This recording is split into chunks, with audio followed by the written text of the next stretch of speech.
Hello bachon. So today we are going to start discussing some of the questions. So this is question number 3, example 3. ठीक है बच्चों. And given is PQRS is a parallelogram. PQRS is a parallelogram. आपको निकालना है perimeter. And here it is given that PQ is 12 centimeter and RQ is 7 centimeter. ठीक है बच्चों. अब देखिए. I can write. See. PQ equal to SR. Okay बच्चों, क्यों? आप इसको बोलोगे opposite sides in parallelogram. Is it clear? So PQ 12 है बच्चों, तो SR भी 12 हो जाएगा. तो you can write SR equal to 12 centimetre. तो सिमिलरली बच्चों you can say RQ equal to SP. तो ये दोनों बच्चों इक्वल हो जाएगा, राइट? ये दोनों साइड इक्वल है और ये दोनों साइड इक्वल है. तब क्या बोलोगे? That is opposite sides in parallelogram. Therefore तो आपका RQ बच्चों 7 सेंटीमीटर है, तो ये भी हो जाएगा 7 centimetre. And this is 12 centimetre बच्चों, तो ये भी हो जाएगा 12 centimetre. So I will write SR equal to PQ equal to SP. तो बच्चों आपका यहाँ पे आ जाएगा SP equal to 12 centimeter. Is it clear? Now you have to find the perimeter. ठीक है बच्चों. तो what is the formula of perimeter? Perimeter is what? Length of outer boundary. ठीक है बच्चों. या तो we can say that sum of length of this line segment is called perimeter. तो perimeter बच्चों आपको लिखना पड़ेगा. You have to write PQ plus QR plus RS plus SP. PQ is बच्चों 12 प्लस 7 प्लस 12 प्लस 7. तो this 12 you know it is 24 plus 7 it is 14 and answer is 38 centimeter. So this is perimeter. Is it clear बच्चों? तो यानी simple है. अगर ये 12 है, ये भी 12 रहेगा. ये अगर 7 है तो ये भी 7 रहेगा. इसको लेंगे opposite sides in parallelogram. Okay. And perimeter आपको निकाल लेना है. अब देखिए बच्चों, this given figure is a parallelogram. Okay. So best is a parallelogram. You have to find X Y Z. This is X, this is Y and this is Z. अब बताइए कैसे करेंगे. सबसे पहले बच्चों you can say that angle B equal to angle S. So this two angles are equal. क्यों equal है बच्चों? You will say that opposite angles in parallelogram. Therefore बच्चों आपका जो एंगल S है वो हो जाएगा 100 and what is S? S is X. तो you can say that X equal to 100 degree. Is it clear बच्चों? अब उसके बाद बच्चों आप देखिए, this angle B and angle E which is Z, they are adjacent angle. And you know that sum of adjacent angle in parallelogram is 180 degree. Is it clear बच्चों? तो आप क्या लिखोगे? You can write 100 plus Z equal to 180 degree. Reason क्या लिखेंगे बच्चों? You can write adjacent angles are supplementary. ठीक है बच्चों. सप्लीमेंट्री मतलब 180 degree. So you will get Z equal to 180 minus 100 so z equal to 80 degree. मिल गया बच्चों। अब बताइए, now you got z as 80 degree.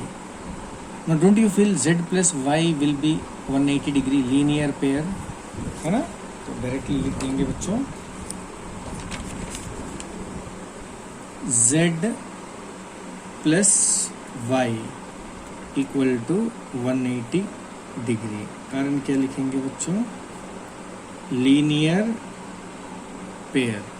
Okay, तो z you got 80 degree plus y equal to 180 degree. So y you will be getting 180 minus 80. So y is equal to 100 degree. Therefore, तो सब मिला के बच्चों आपको मिल गया ना? तो you got x equal to 100 degree. Y is also 100 degree. And z is 80 degree. तो बड़ा सिंपल है बच्चों। तो यहाँ पे हमने क्या रूल लगाया बताइए? Here we have applied the rule. First of all this two angles are equal, ये दोनों एंगल इक्वल है बच्चों। उसके बाद 100 प्लस z इज 180 डिग्री, सप्ली इसको बोलेंगे एडजेसेंट एंगल। उसके बाद z plus y equal to 180 degree linear pair. ठीक है बच्चों? ओके बच्चों, here given ring is a parallelogram, you have to find angle I, N and G। अब ध्यान से देखिए। Now if this is 70, this angle has to be 70 degree बच्चों। तो आप लिखोगे angle R equal to angle N। Bracket में क्या लिखेंगे? Opposite angles in parallelogram. ठीक है बच्चों? सो देयरफॉर आपका जो एंगल n है वो बन जाएगा 70 डिग्री। क्लियर? अब बच्चों this two angles are adjacent angle, so you can write angle r plus angle I equal to 180 degree. इसको बोलेंगे बच्चों, सिंपल लिखना है आपको, sum of adjacent angle is supplementary. क्या लिखेंगे? सप्लीमेंट्री। तो बच्चों and angle R is 70 plus angle I equal to 180 degree बच्चों। सो एंगल आई जो है that is 180 minus 70 degree. Angle I you will be getting 110 degree. ठीक है बच्चों, सिंपल है। अब देखिए एंगल I का जो अपोजिट है एंगल G है, तो क्या लिखोगे? Angle I equal to angle G। What is the reason? Again you will write opposite angles in parallelogram. Therefore आपको जो एंगल G है, angle G will be 110 degree. तो ऐसे करके बच्चों you got angle G, angle I and angle N। ठीक है? तो यानी यहाँ पे आपको एक ही लॉजिक लगाना है। एक तो opposite angles are equal in parallelogram, और दूसरा sum of adjacent angle is supplementary that is 180 degree. बस। ठीक है बच्चों? अब देखिए बच्चों, this is a parallelogram and OE is 4 centimetre. ठीक है बच्चों? I can see that OE is equal to OP। तो मैं क्या बोलूंगा बच्चों? OE equal to OP। Bracket में क्या लिखेंगे? You will say diagonal bisect each other। ठीक है बच्चों? So therefore you will say that OP equal to 4 centimeter, right? अब फुल डायगोनल का लेंथ निकालिए बच्चों, PE। So what will be PE? PE will be OP plus OE. OP is 4 plus 4, 8 centimeter. Okay. Now you read this sentence. ये sentence क्या बोल रहा है बच्चों? HL is 5 more than PE. What does this means? This means that HL की जगह में HL, इस का जगह बच्चों में लिखूंगा इक्वल टू 5 मोर, यानी 5 plus PE. Now HL equal to 5. I got PE as 8. So I will write 8 over here. So HL equal to 13 centimeter. बच्चों क्लियर है? तो ऐसे करके आपको करना है, ठीक है? तो पहले 4 से आप निकालोगे OP. This is also 4 centimeter. Okay, so total you will be getting 8 centimeter. And HL is 5 more than PE. तो PE was 8, 5 more यानी 8 plus 5 13. तो ये जो पूरा HL है बच्चों ये बन जाएगा 13 centimetre. So we have done very simple questions, some of the questions. बच्चों जो गिवन है, तो बच्चों you see this angle means 90 degree. ठीक है बच्चों, ये साइन का मतलब होता है 90 degree. Now you see x and 90 are equal. The reason is this angle is called vertically opposite angle. ठीक है बच्चों, तो आप लिखोगे x इक्वल टू 90 डिग्री. याद रखिए इसका नाम है वर्टिकली, नाम है वर्टिकली ऑपोजिट एंगल्स. ठीक है बच्चों. Now you got x angle. So now if you see this is a triangle. तो बच्चों ये जो पूरा फिगर है ये बन गया triangle, right? Suppose you give the name this as O. So we can write in triangle DOC angle D plus angle O plus angle C equal to 180 degree. इसको क्या बोलेंगे बच्चों? ASP यानी angle sum property of triangle. अब D के जगह पे लिखोगे Y प्लस O के जगह पे 90 डिग्री बच्चों, plus C is 30 degree equal to 180 degree. Y 90 plus 30 you will be getting 120 degree is equal to 180 degree.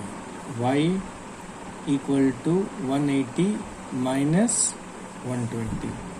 So Y equal to 60 degree बच्चों. तो you got Y also. तो आपको Y मिल गया बच्चों 60 डिग्री, है ना, और ये X मिल गया 90 डिग्री. इज इट क्लियर बच्चों? अब Z कैसे निकालेंगे? Z के लिए थोड़ा डिफरेंट लॉजिक लगाना पड़ेगा बच्चों. सी आप लिख सकते हो Z इक्वल टू वाई. ठीक है बच्चों, इसको बोलते हैं ऑल्टरनेट एंगल. ये मैं आपको सिखाऊंगा क्लास में, alternate angle. So you can say that Z equal to 60 degree. यहाँ पे लिखेंगे देयरफॉर. आया बात समझ में बच्चों? बड़ा सिंपल है. 90 से x निकल गया, vertically opposite angle. Vertically opposite angle mean something like this. Suppose आपको देखिए अगर ऐसा मिल रहा है क्रॉस, तो बच्चों ये जो ऊपर का एंगल है ग्रीन कलर वाला एंगल, और ये जो नीचे का एंगल है बच्चों, ठीक है, ये दोनों एंगल को मिला के बोलते हैं, ये दोनों एंगल इक्वल होगा बच्चों. That means if the above angle is 30 degree, then this below angle will also be 30 degree. So this is called vertically opposite angle. Even we have this angle. ठीक है बच्चों, तो ये जो येलो एंगल आपको दिख रहा है और ये जो येलो एंगल है यहाँ का बच्चों, आप इसको भी बोल सकते हो वर्टिकली अपोजिट एंगल, ठीक है बच्चों। यानी अगर ये 20 डिग्री है तो ये भी होगा 20 degree. Suppose if this is 150 degree then this angle will also be 150 degree. तो ये है वर्टिकली अपोजिट एंगल का मतलब, ठीक है। Alternate I will teach you in the class, ठीक है बच्चों। तो इतना सम आप लोग बढ़िया से कर लीजिए, करके आप मुझे व्हाट्सअप कर दीजिए, ठीक है बच्चों। That's all for today's class.